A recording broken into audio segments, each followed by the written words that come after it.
Rumah tangga Arhan dengan sang istri Azizah Salsha terus disorot. Beberapa waktu kebelakang, media sosial ramai membahas kabar keretakan pasangan tersebut secara luas. Belakangan, Azizah angkat bicara mengenai pernikahannya dengan Arhan. Putri dari anggota DPR, Andre Rosiade ini mengklaim hubungan dengan suaminya tetap harmonis. Sampai saat ini, Arhan masih dipanggil Timnas Indonesia untuk putaran ketiga kualifikasi Piala Dunia 2026 zona Asia, ujar Sumarji. Sekarang, Arhan masih berada di Korea Selatan. Ia akan bergabung dengan Timnas Indonesia di Arab Saudi untuk putaran ketiga kualifikasi Piala Dunia 2026 zona Asia. Arhan tetap fokus dan saya sudah banyak bicara sama Arhan, sama sekali tidak akan terpengaruh berkaitan dengan soal pemberitaan yang lagi viral di luar, imbuh Sumarji. Adapun, Timnas Indonesia akan mengawali perjalanannya di grup C putaran ketiga kualifikasi Piala Dunia 2026 zona Asia dengan melawan Arab Saudi pada 5 September 2024 di Stadion King Abdullah Sports City Stadium. Setelah itu, skuad Garuda akan menjamu Australia pada 10 September 2024 di Stadion Gelora Bung Karno. Menjelang dua pertandingan kualifikasi Piala Dunia 2026, pemain Timnas Indonesia, Pratama Arhan, diterpa kabar miring mengenai rumah tangganya. Para pendukung Timnas Indonesia pun merisaukan masalah psikologis Arhan untuk dua pertandingan penting pada kualifikasi Piala Dunia 2026 zona Asia. Beberapa di antaranya berpendapat bahwa Arhan tak perlu dilibatkan untuk dua laga Timnas Indonesia berikutnya. Sebab, kondisi psikologisnya dinilai bisa berpengaruh terhadap permainan di atas lapangan hijau. Sekalipun begitu, pelatih Shin Tae-yong masih bisa mengandalkan susunan pemain terbaiknya bersama Timnas Indonesia pada laga kontra Arab Saudi dan Australia. Posisi Arhan di skuad Garuda sudah mulai tergusur semenjak Maret 2024 lalu setelah Nathan Choeaon dinaturalisasi. Kemudian, bek kiri NEC Nijmegen, Kelvin Verdong, melakukan debut pada Juni 2024 lalu, dan dia diperkirakan bakal jadi starter lagi untuk laga kontra Arab Saudi dan Australia. Jadi, dengan kehadiran Verdong di dalam skuad, Arhan diperkirakan bakal dicadangkan untuk dua pertandingan tersebut. ST bisa bermain dengan skema 3 bek tengah lagi, dengan Verdong menjadi bek sayap kiri, selagi Rizky Ridho, Jordi Amat, dan Jay Idzes bisa menjadi andalan di jantung pertahanan. Martin Paes sudah bisa dimainkan dan akan mengawal gawang. Di sayap kanan, Sandy Walsh bisa diandalkan sejak menit pertama. Tom Hai dan Nathan Choeaon menjadi duet di lini tengah, menopang trio Marcelino Ferdinand, Ragnar Oratmangoen, dan Rafael Struijk di depan. Timnas Indonesia tengah mempersiapkan diri untuk menghadapi putaran ketiga kualifikasi Piala Dunia 2026 zona Asia, dengan dua laga krusial menghadapi Arab Saudi dan Australia pada bulan September mendatang. Skuad asuhan Shin Tae-yong akan melawat ke Jeddah untuk menghadapi Arab Saudi pada 5 September, sebelum kembali ke tanah air untuk menjamu Australia di Stadion Gelora Bung Karno, Jakarta, pada 10 September 2024. Menjelang kedua partai penting tersebut, Timnas Indonesia mendapat serangkaian kabar baik yang bisa meningkatkan peluang mereka untuk lolos ke putaran final Piala Dunia. Pertama, kiper FC Dallas, Martin Paes, telah mendapatkan restu dari FIFA untuk membela Timnas Indonesia. Meskipun sempat diragukan karena pernah membela Timnas Belanda U21, kini Paes siap memperkuat skuad Garuda, dengan harapan bisa tampil melawan Australia. Kabar baik berikutnya datang dari Jordi Amat. Bek andalan Johor Darul Tazim ini dipastikan bisa bermain melawan Arab Saudi, setelah hukuman kartu merahnya dikonfirmasi hanya berlaku untuk satu laga.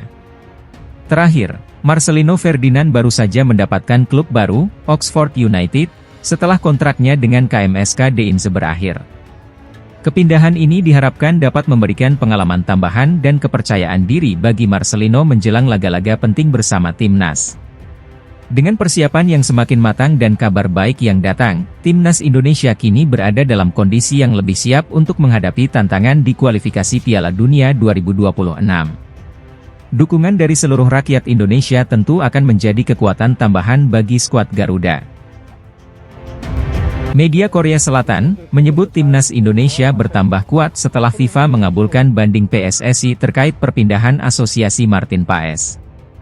Chosun menyoroti soal dampak kehadiran Paes buat timnas Indonesia.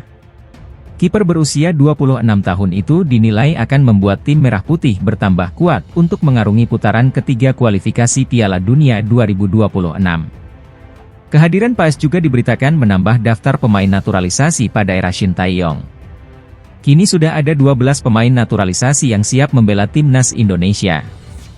Sebelumnya Paes sudah dipastikan bisa memperkuat timnas Indonesia usai PSSI berhasil memenangkan sidang banding di FIFA. Hal tersebut diungkapkan Ketua Umum PSSI Erick Thohir melalui Instagram pribadinya, Minggu 18 Agustus. Kabar baik bagi persepakbolaan Indonesia. PSSI pada hari ini menginformasikan bahwa setelah melalui proses yang cukup lama dan ekstensif, Martin Paes akhirnya telah berhasil didaftarkan dan sekarang secara sah dapat bermain mewakili tim nasional Indonesia, tulis Erick Thohir di Instagram pribadinya.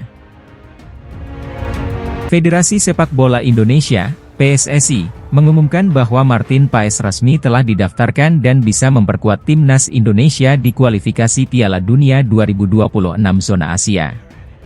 Ketua Umum PSSI, Erick Thohir mengumumkan bahwa FIFA telah resmi memberikan pengesahan atas izin Martin Paes untuk pindah kewarganegaraan menjadi WNI. Alhasil, kiper 26 tahun kelahiran Belanda itu resmi menjadi pemain naturalisasi yang bisa memperkuat timnas Indonesia di putaran ketiga kualifikasi Piala Dunia 2026 zona Asia. PSSI pada hari ini menginformasikan bahwa setelah melalui proses yang cukup lama dan ekstensif, Martin Paes akhirnya telah berhasil didaftarkan dan sekarang secara sah dapat bermain mewakili tim nasional Indonesia, tulis Erick Thohir di Instagram pribadinya.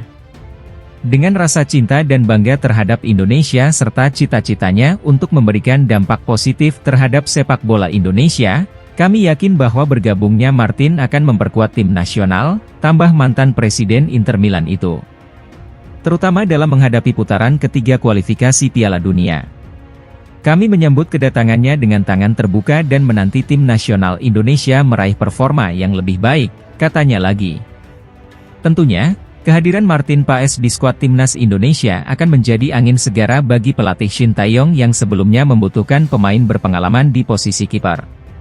Dalam waktu dekat, Shin Tae-yong akan mempersiapkan timnas Indonesia di putaran ketiga kualifikasi Piala Dunia 2026 zona Asia yang tergabung di grup C bersama Jepang, Arab Saudi, Australia, Cina, dan Bahrain.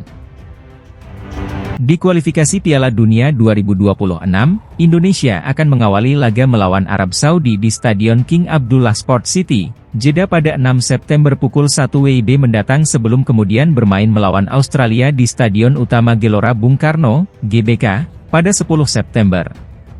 Shin sendiri baru saja menonton laga Malut United melawan Persebaya Surabaya di Stadion Madia GBK, Jakarta, Jumat sore bersama dengan beberapa asisten pelatihnya. Mungkin 1-2 pertandingan akan ditonton lagi dan akan tentukan pemain-pemain yang akan diberangkatkan, kata Shin ketika ditemui awak media di sela-sela ia menonton laga di Stadion Madia, Jumat. Pada laga yang berakhir dengan skor 0-0 ini, beberapa nama yang kerap dipanggilnya turut bermain sejak menit pertama, di antaranya ada Yance Sayuri dan Yakob Sayuri dari Malut United dan Hernando Ari dari Persebaya Surabaya. Ketika disinggung apakah ada pemain lain yang akan berpotensi mengisi skuadnya pada September mendatang, Shin belum memberikan jawaban secara pasti.